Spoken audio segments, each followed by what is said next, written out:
मैं major general Sanjeev Dogra हूँ। Army से रिटायर होके अभी जम्मू में आया हूँ और मेरे फादर हैं मिस्टर डी एन डोगरा। ये सीनियर साइकोलॉजिस्ट है सर्विसेज सिलेक्शन बोर्ड में 30 साल के लिए, और 30 साल उन्होंने बच्चों को कोचिंग भी दी है आर्म फोर्सेस ज्वाइन करने के लिए। तो अब हम जम्मू में आके सेटल हो गए हैं। हम जो कुछ भी आज जिस भी मुकाम पे आज पहुँचे हैं, हम उसके लिए जम्मू और कश्मीर के बच्चों का, यहाँ के लोगों के शुक्रगुज़ार हैं। अभी समय आ गया है कि हम भी जम्मू कश्मीर के स्टेट के लिए कोई काम करें। तो हमने ये देखा है कि जम्मू कश्मीर के जो बच्चे हैं आर्म फोर्सेस में ज्वाइन करते हैं तो एज सिपाही और रैंक्स में ज़्यादा ज्वाइन करते हैं, ऑफिसर्स कम ज्वाइन करते हैं। इसके दो मेन कारण हो सकते हैं, या तो यहाँ पे अवेयरनेस कम है या यहाँ पे गाइडेंस, कोचिंग और अपॉर्चुनिटीज़ कम है।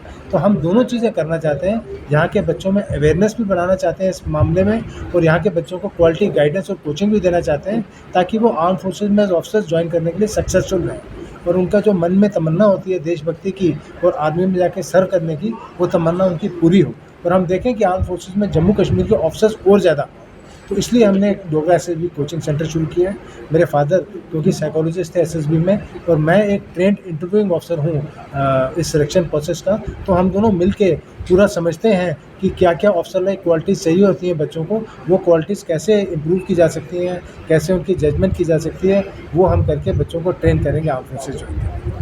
सर कहीं न कहीं यही रहता है कि मेल जो है, जो लड़के हैं, तो उनमें काफ़ी जज़्बा रहता है आर्मी में जाने का, काफ़ी उनमें होता है कि वहीं आज देखा जाए तो गर्ल्स में भी काफ़ी जज़्बा है। उनके लिए क्या है, उनके लिए भी कोई स्पेशल ट्रेनिंग वगैरह या कुछ ऐसा कुछ आप लेकर आ रहे हैं? हाँ, देखिए जहाँ तक गर्ल्स का सवाल है, तो क्योंकि मैं गर्ल्स की ट्रेनिंग का एक्सपर्ट रह चुका हूँ। पहले मैं ऑफिसर्स ट्रेनिंग एकेडमी गया में था, जहाँ मैं ऑफिसर्स जो गर्ल्स ज्वाइन करती हैं, लेडीज़ विमेन ऑफिसर्स, उनकी ट्रेनिंग का इंचार्ज था। फिर मैं अभी नेशनल डिफेंस एकेडमी से आ रहा हूँ, जहाँ पे गर्ल्स की जो ट्रेनिंग स्टार्ट हुई है, वो मेरे वहाँ रहते हुए ही गर्ल्स का पहला बैच आया था, और अभी वो वहाँ पे ट्रेनिंग कर रहे हैं। तो हम ये जानते हैं कि गर्ल्स के ट्रेनिंग और गर्ल्स का सिलेक्शन प्रोसेस कितना ज़्यादा डिफ़िकल्ट है, कितनी ज़्यादा मेहनत करनी पड़ती है हमारी बच्चियों को आर्म फोर्सेस ज्वाइन करने के लिए, और वो किस तरह से उनको मेहनत करानी है, किस तरह से उनको मोटिवेट करना है, किस तरह से उनको अपॉर्चुनिटी देनी है, उसका ज्ञान हम दोनों से ज़्यादा किसी को नहीं हो सकता। तो हम इस मामले में काफ़ी जागरूक हैं, और हम इस मामले में भी बहुत मेहनत करेंगे। तो इसमें देखा जाए तो बेसिकली ये भी रहता है कि उनकी फैमिलीज़ को ज़्यादा मोटिवेट करने की ज़रूरत होती है, क्योंकि उनमें कहीं न कहीं ऐसी विचारधाराएँ होती हैं, उस चीज़ को समझ नहीं पाते, उसको बैकफुट कर देते हैं बच्चों को। तो उसके लिए कैसे आप? हाँ, ये बात आपकी कुछ हद तक ठीक है, मगर मैं आपको एक आंकड़ा देना चाहूँगा कि जब पहला बैच बच्चियों का नेशनल डिफेंस एकेडमी के लिए अपीयर हो रहा था, तो 1,72,000 बच्चों ने फॉर्म भरा था।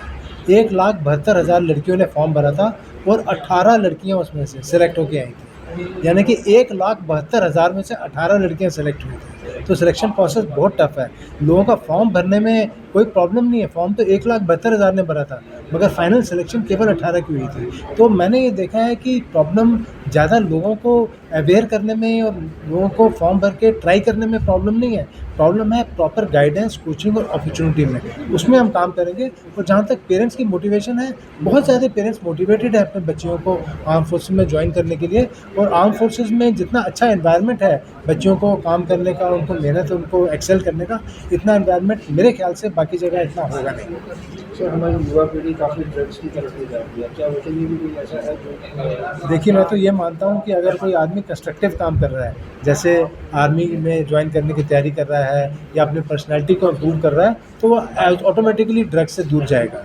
जब आदमी का दिमाग खाली है तो वो गलत काम करेगा, जब आदमी का दिमाग ऑक्यूपाई है तो वो अच्छा काम करेगा। अगर आप बोर्ड के ऊपर देखें तो डोगरा एसएसबी कोचिंग और पर्सनैलिटी डेवलपमेंट सेंटर लिखा हुआ है, यानी कि हम पर्सनैलिटी डेवलपमेंट भी करते हैं। तो जो लोग सोचते हैं, जो बच्चे चाहते हैं कि उनकी पर्सनैलिटी इंप्रूव हो, चाहे वो आर्म फोर्सेस को ज्वाइन नहीं भी करना चाहते, मगर वो चाहते हैं, वो प्रोफेशनल्स हैं, अपनी पर्सनैलिटी इंप्रूव करना चाहते हैं, वो आम शहरी हैं, आम नागरिक अपनी पर्सनैलिटी इंप्रूव करना चाहते हैं, हम उसमें भी काम करते हैं। 15 दिन का हमारा पर्सनैलिटी डेवलपमेंट का कोर्स भी है, और जब बच्चा पर्सनैलिटी डेवलपमेंट का कोर्स करता है तो 100% वो ड्रग से दूर चले जाते हैं।